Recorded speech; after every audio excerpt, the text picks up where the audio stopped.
Hi, Muchismo Eugene. Welcome to another video from Exit Strategy. Good morning, wherever you are. I'm in upstate New York. I hope everyone is doing well. Please like, subscribe, share, give a thumbs up to the video if you found it helpful, and pass it on if you believe someone else would benefit from it. I'd appreciate that. You know, when you were in a relationship, situationship, entanglement, whatever title you want to give it, with a narcissist, you truly were in a hostage situation. You were being held hostage psychologically, emotionally, and in many cases physically. You didn't know it at the time, and in many cases you did feel that you were. Even though there were no handcuffs, there were no bars, there were no locked doors that you couldn't unlock physically. But in cases where it is extreme, there are people that have been pretty much caged and locked out from the outside world, locked in from the outside world by these monsters. And that's what they are, monsters.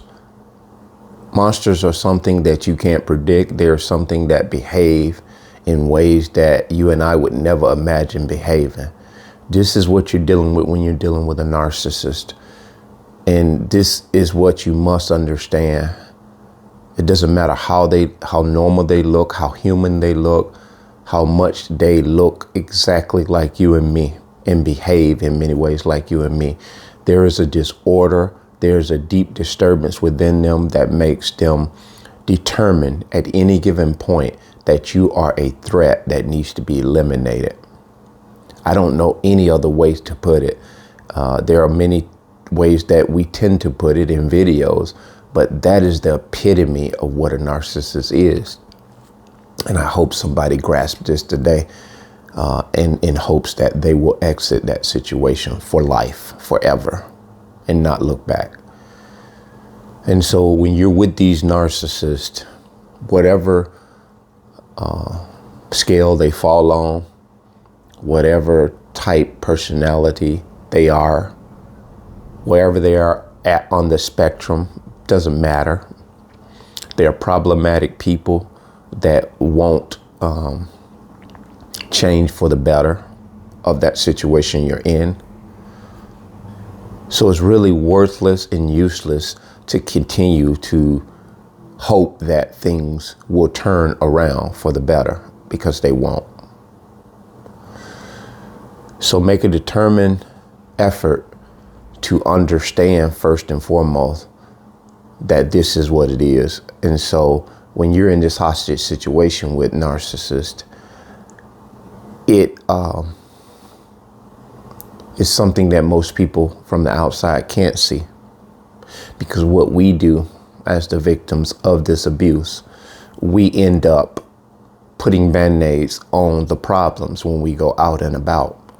So much so we become stellar actresses and actors to the outside world. We put on a show, we put on a facade, much like the narcissist does in front of people. We have adopted that similar facade to keep up the lie. And we are in essence harboring the fugitive who has us in a hostage situation. They have kidnapped us psychologically, emotionally. They send us out to do the day-to-day. They have these emotional, psychological trackers on us. Shock collars, if you will, where we go out within a certain boundary and we know to come back like clockwork. The autonomy becomes built in. We become obedient, very subservient to the narcissist. We keep their dirty little secret under wraps. All of this is done subconsciously because there's an image that the narcissist has to protect. And they're counting on you and pledging allegiance to that situationship, that you protect that image at all costs as well, because they have you under the impression, and it works. They have you under the fear that if the ship goes down, you're going down with it. And for that fear factor, you don't want to be embarrassed, ashamed, ostracized, looked at in some kind of weird way, caused your family to be disappointed in you because you made a decision without their approval in marrying her or him. You eloped, you ran off without their consent. You didn't invite them to the wedding. And this is most often something that the narcissist has prescribed. This is all their idea. They make it seem to you like, we don't need to get their approval. It's just me and you. We love each other. Why do we need to talk to each other, anyone else about our love? Let's just run off and elope. Let's go to Vegas. Some of you all who I'm talking to right now have done that very thing. You didn't confer with anyone in your family. You didn't let anyone know. You didn't make a peep or divulge this to anyone that you were doing it. Next thing they knew, you were married. Some of you all who are entangled with these narcissists right now, the family still doesn't know you're married to these monsters for one reason or another. Either the narcissist has planned it that way, or you are so embarrassed and ashamed at this point, you would not dare let them know. But I'm here to tell you, today is the day that you put your shame in your back pocket, deal with that another time through your healing down the road. But for right now, you need to exit that situation. Take your shame, your embarrassment with you. Unpack that when you get to a point of isolation, to where you can educate yourself more about what's going on here, this newfound discovery. And once you begin to start introspecting about you and your life, the decisions that you've made, you can learn to deal and cope with that shame and that embarrassment. And once you become confident enough to where you know that shame and that embarrassment is not a shame that anyone on this earth has not lived before you, you'll realize that there is nothing you have to be ashamed of that you don't have to confront now. You can confront those shames. You can confront those shortcomings, those embarrassments, those disappointments. That's what makes you real. That's what makes you a human being. And for the most important reason, you need to confront this embarrassment, shame, disappointment, and failure for one big reason. That is the way the narcissists live their life. They run away from that. You don't want to be like them. To confront your embarrassments, your shame, your disappointments, your failures is what makes you a real human being. And once you come and crawl up out of that hole of those type of things that have had you bound, because the narcissists use these things to leverage against you. This is what kept you hostage. You were really kept hostage by invisible ropes that only you could untie. You thought the narcissist held the key to those handcuffs, but they didn't. Now you've gotten a whiff of the idea or the fact that the handcuffs were not even real. They were a figment of your imagination. So now all you got to do is stand and walk.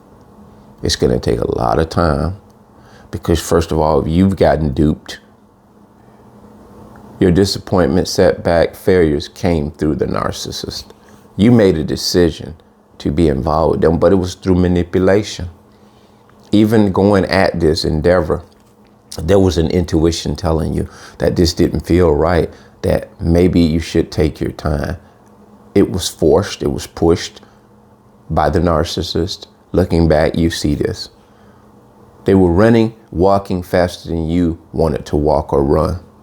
And they do this on purpose. They need to secure the deal before you are able to get to yourself and do critical thinking. You might have said, well, let me give it some thought. And they would right way interject, what is there to think about? Come on, don't you feel like I feel? We both feel the same thing. You can't deny that. Let's do it. What are we waiting for?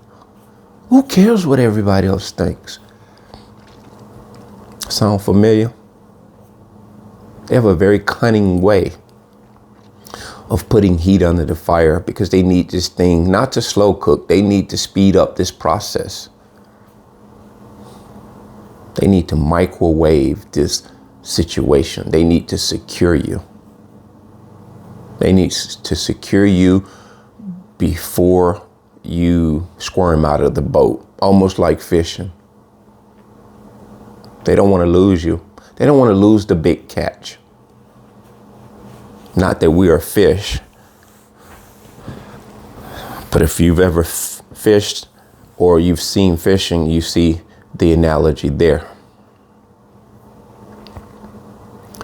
Everybody makes mistakes, and I'm not trying to downplay the fact that some mistakes are very costly, and we spend a lifetime, getting back from those mistakes. But you have a lifetime. You have a life. Doesn't matter how much you've lost. You found out why you did what you did. And that means more than anything in the world, because once you wake up to what you have discovered, it is very much a liberating thing. There's a shock factor to it, but in time, you will find the liberation in this, because this is something that rarely anyone comes to a conclusive idea of what's going on. Is rare. It's very rare.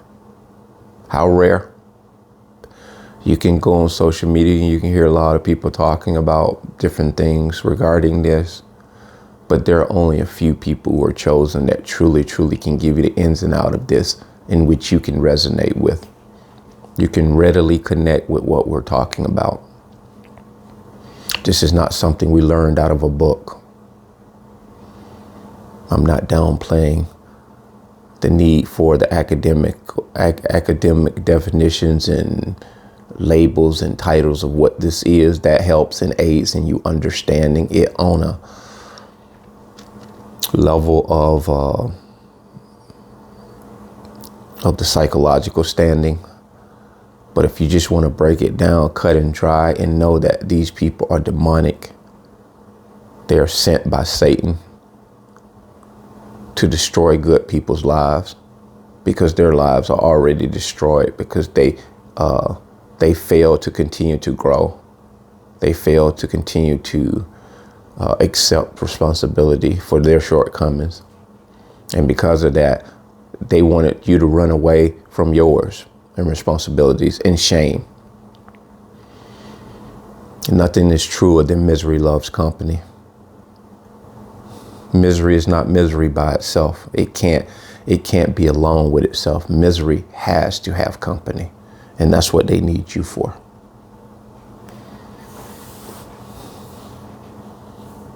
Please, guys, get this. That being said, bless.